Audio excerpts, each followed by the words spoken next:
Hello guys, comment allez-vous? Euh, Aujourd'hui, je vais vous parler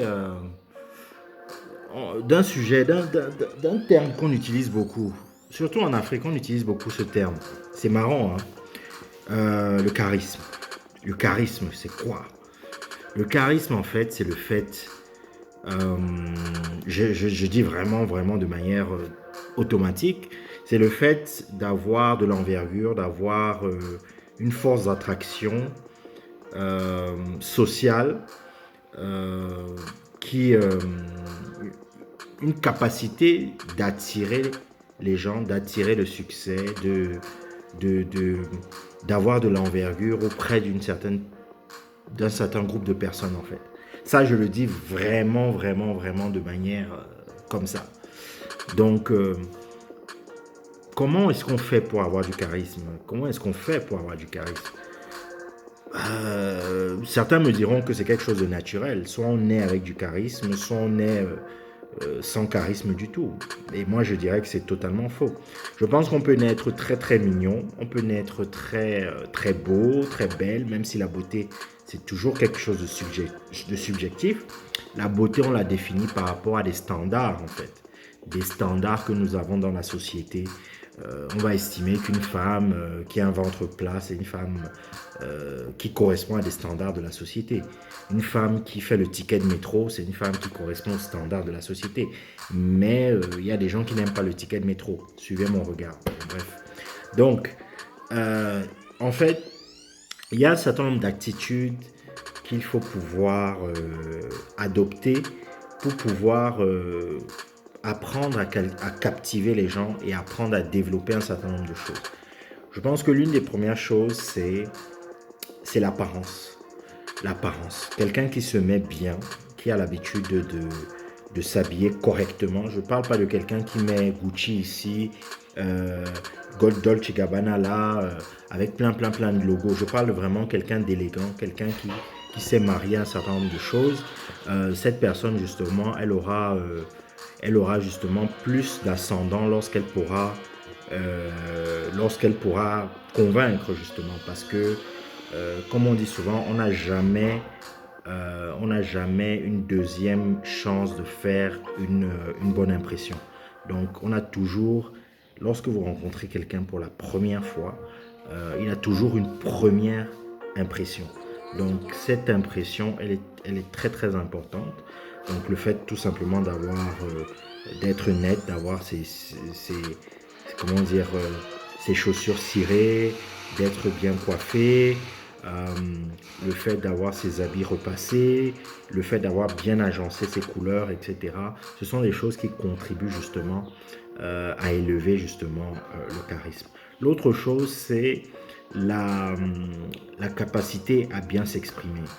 C'est-à-dire que le fait justement d'être quelqu'un qui a une bonne diction, d'être quelqu'un qui arrive à s'exprimer correctement et qui sait bien, en français par exemple, manier la langue de Molière, aura un avantage justement. C'est-à-dire que c'est quelqu'un qui pourra mieux séduire, mieux convaincre, parce que c'est une personne qui sait organiser ses idées, qui sait structurer un peu sa pensée.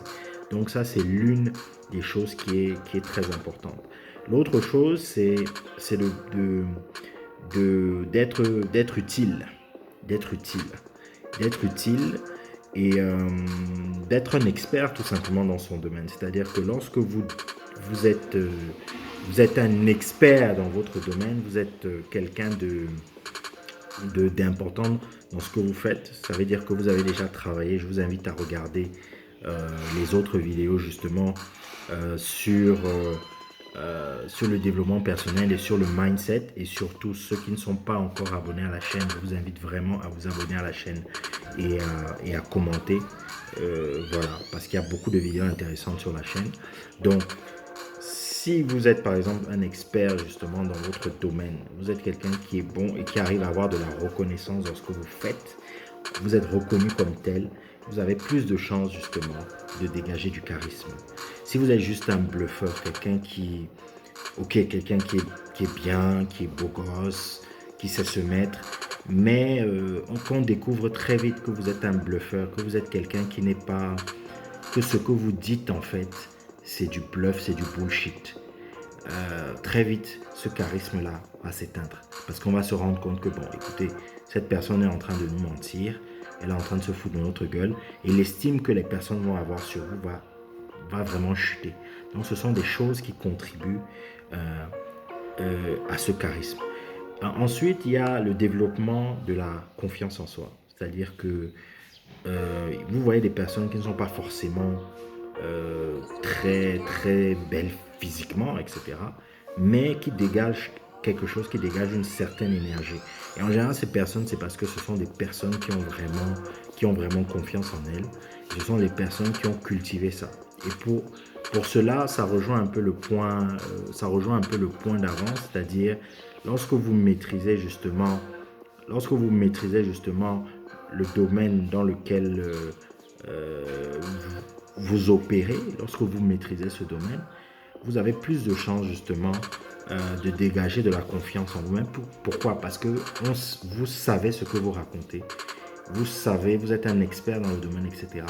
Et ça vous donne plus de confiance en vous. Et surtout, cette confiance, en fait, vous la cultivez par les actes que vous faites, par les petits succès que vous avez. Plus vous avez justement un certain nombre de succès et que vous arrivez à les célébrer et vous vous rendez compte que ces succès, c'est du fait de votre travail, ça vous donne encore plus de confiance en vous-même. Et lorsque vous avez cette confiance en vous, vous allez aussi la transmettre auprès des autres et c'est comme ça que vous allez augmenter votre charisme. Voilà quelques points, il y en a d'autres bien évidemment. Commentez si vous avez d'autres points à ajouter justement, n'hésitez pas. Allez, je vous dis à bientôt. Ciao.